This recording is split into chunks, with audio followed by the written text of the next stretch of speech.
The stories of our past, found amid hallowed ground, mean the most when you visit yourself and walk in the footsteps of soldiers. They can mean even more when you have an expert to guide you. This is the largest battle in American history up to that moment. This is hallowed ground for us. The mission to preserve this is very important.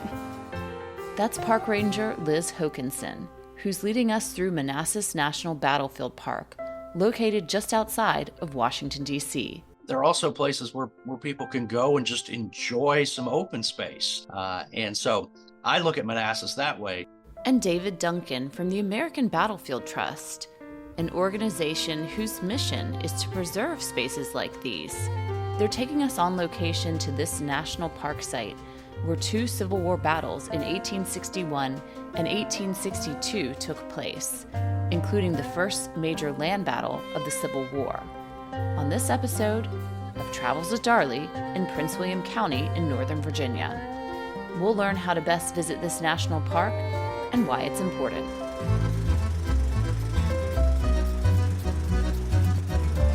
The cannons and memorials to the battles fought here are all around us in what today is a quiet, peaceful landscape at Manassas National Battlefield Park.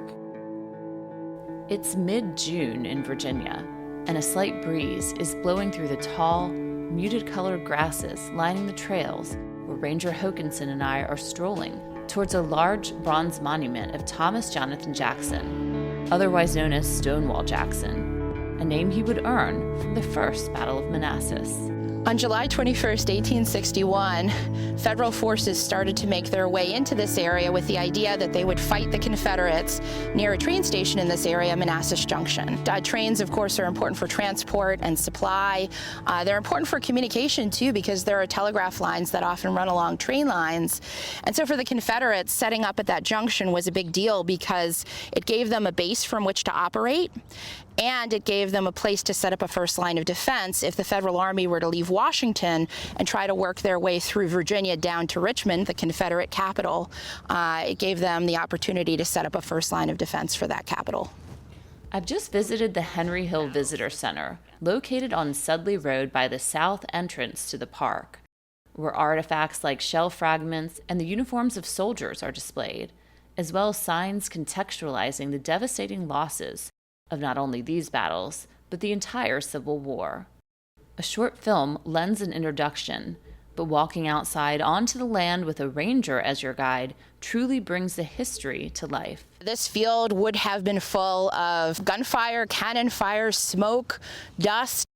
This battle is significant because we consider it to be the first major land battle of the war. And of course, when everybody gets out here, they have this very unrealistic expectation that when war comes, it's going to be quick. One or two battles and this is all going to be settled. Of course, we know that's not true today. This was one of the first battles and people weren't really that well trained. This battle, there's going to be a lot of fumbles. If you go by our museum, there are 200 quote-unquote uniforms represented out here because individual militia companies might have had their own uniform. There are people wearing blue and gray on both sides, not just one or the other. The flags of both countries still look pretty similar. So if you're looking for that as a guide on the field, in the chaos of everything, it's going to be very hard. Sounds altogether chaotic, horrible. This is the largest battle in American history up to that moment. We tend to think about how high the casualties are in Civil War battles, but we don't think about the effect of it. And here there's about 4,500 casualties, but this is probably the worst thing many of these people have ever seen. And that really does have an impact. And as everybody walks away from this fight, it's clear they have to go back to the drawing board and make some changes and fix some things, like the uniforms, like the flags, and things like that. Where Ranger Hokanson and I are walking is peaceful. People are out exercising with their kids and their partners and their dogs in beautiful fields, which during the Battle of Bull Run would have been pandemonium. I look out and I see these cannons, I see artillery out here. How did artillery play a role in this particular battle? In the case of here on Henry Hill, in the afternoon, following that morning fight and that big victory, General McDowell hadn't issued orders for 2 hours until he orders a couple of batteries of artillery to make their way up here to Henry Hill. And these battery commanders are alone here. There's no infantry with them. And where they're ordered to kind of position themselves, right behind me here, they're going to end up being way too close to the Confederate artillery. The Confederate artillery is largely smoothbore. It has a much shorter range. Many of the Union guns can fire a mile, mile and a half, and hit a target. And Captain Griffin, one of those two commanders, will go to his commanding officer and kind of raise these issues. That commanding officer will try to send additional men out here, but it's really just not going to work. Captain Griffin will try to get a couple of cannons up here. He's actually going to move his two 12-pound howitzers to the corner of the field with the idea he's going to enfilade the Confederate artillery and hit it from its open, exposed side, almost as if you're throwing a bowling ball down a lane at some bowling pins to try to set him up and knock him down. And he does get a couple of shots off, but that's then where these confusions with flags, with uniforms start to play a role. And by the end of the day, out of the 11 cannons that had been ordered up here that the Union had sent up here, 8 of them would have been captured by the Confederates. Ranger Hokanson and I take a break. I want to soak in the scene on my own. When I visit sites like this, I do like to read everything that's on hand. All of the signage, memorial placards, even the grave markers. One of the interpretive signs shares information about the Marines who fought in the First Battle of Manassas during the fight for Henry Hill. They were praised by both Confederate and Union troops. And let us not forget that where we're walking on Henry Hill was once Spring Hill Farm, owned by the Henry family. Off in the corner there, you can see the Henry House. That is a house from the post-war years here. It was built in 1870, added on to in the 1880s. At the time of the battle, though, there was another house on that site, and it was the home of Mrs. Judith Carter Henry, who was an 84-year-old widow who lived in the house with her daughter Ellen, who is unmarried and in her 50s, and a 14-year-old enslaved girl, Lucy Griffith. At the time of the battle, Mrs. Henry had not wanted to leave her home, and she ended up caught right in the thick of things. At some point, there were Confederates using her home for cover, and Captain Ricketts, whose cannons are right behind me here, turned 2 of his guns on the house, not knowing anyone was inside, and he fired. Mrs. Henry, unfortunately, was killed as a result of her injuries. However, Lucy and Ellen both survived. They were wounded. We don't know a whole lot about what happened to Lucy necessarily, but we do know that Ellen lived into her 80s, and she's buried right out in front of that house with her mother today, along with her brother Hugh, who's the man who built that house. And right next to it is what we call the Patriots Monument. And this was one of the first monuments ever on a Civil War battlefield after the war is over. It was built by Union soldiers with the idea that it was a cenotaph. It was a place to come and remember those who gave their lives, who may never have been recovered, who may never have been buried in a proper grave. And it is a tribute to them, and a lasting tribute to them out here on this hill. Something that people don't always think about with national park sites and historic places like this is that the history, it's not static. Even today, we're still learning new things about the past. And sometimes that new information comes from archaeology. Have there been archaeological digs done here? About 9 years ago, they were out doing some routine archaeological work in the park when some bone fragments were found. And after sending them off to the Smithsonian determined they were limbs that had been amputated. A year later, they went back for 5 days. And not only did they find additional limbs, but they found 2 bodies mixed in or commingled with those limbs. After doing a lot of forensic testing, they determined that all of the bones that were found were likely people in the Union Army. The radioactive isotope testing that was done suggested these were people that were living in upstate New York or New England. And in the case of the bodies, there was enough circumstantial evidence to really conclusively say these are Union soldiers, and about 5 years ago they were buried at Arlington National Cemetery. There is, in addition to that, at Arlington, there is the Tomb of the Civil War Unknowns, which has a lot of the dead from the Union at 2nd Manassas. There's a couple of thousand that are buried there in what was at one time Robert E. Lee's Rose Garden. Another sign hits close to my new home of New York City. recognizing Colonel Cameron of the 79th New York Regiment, who died during the Battle of Bull Run. This is hallowed ground for us. The mission to preserve this is very important.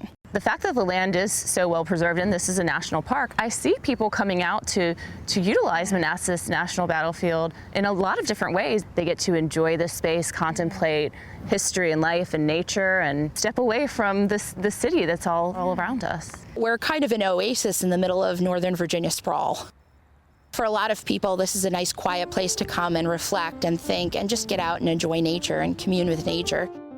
Manassas National Battlefield Park dates back to 1940, and being so close to Washington, D.C., and amid an area where so many people live, work, and play, it's a rare oasis in this part of Virginia. While many people come here to learn about history, others come to enjoy nature and open spaces. It's that mix of education and inspiration that spurs organizations like the American Battlefield Trust to work to preserve spaces like Manassas National Battlefield Park. The mission of the American Battlefield Trust is to save America's endangered or threatened hallowed battlefield ground from the Revolutionary War up through the American Civil War, and then to educate people on what happened at these places and why it still matters today. David Duncan, the president of the organization, has himself helped to secure a lot of land. To date, we have saved, we're coming right up on 60,000 acres of battlefield land that, but for this organization and its very generous members, would have been developed, destroyed, and denied to future generations. I believe we just passed our 160th battlefield in 25 states. So we cover a wide swath of the country. We think there's a lot of value also in preserving these battlefields, not just as outdoor classrooms and places where you can go study the history, absolutely, but there are also places where people can go and just enjoy some open space. You think about the value of Central Park to downtown Manhattan. It's almost incalculable. And so I look at Manassas that way. The American Battlefield Trust's efforts to safeguard Virginia's historic battlefields date back to the organization's inception nearly 4 decades ago, and they continue their work with Manassas today. Back at the National Park site with Ranger Liz Hokanson, I look out on the nature and history, and I'm so glad this site is preserved. Tell me the lay of the land here, because I see this undulating landscape. How did that play a role in the battle? The landscape out here today is a lot more forested than it would have been at the time. So as you look out here, you're going to inevitably see a lot more trees. As these men fought out here, one of the things that I sometimes point out to visitors is that they're not always going to set up on the high ground out here. We're used to thinking of the idea that you're going to set up on the high ground. That's the most advantageous place to be. But in the case of Stonewall Jackson, who would have arrived right behind you on the field, he's going to be on the reverse slope of the hill when he gets here. Nathan Evans, another Confederate officer, is going to be on Buck Hill, which is off this way, in the morning fight, which is the lower shoulder of Matthews Hill, where the Union Army will come out.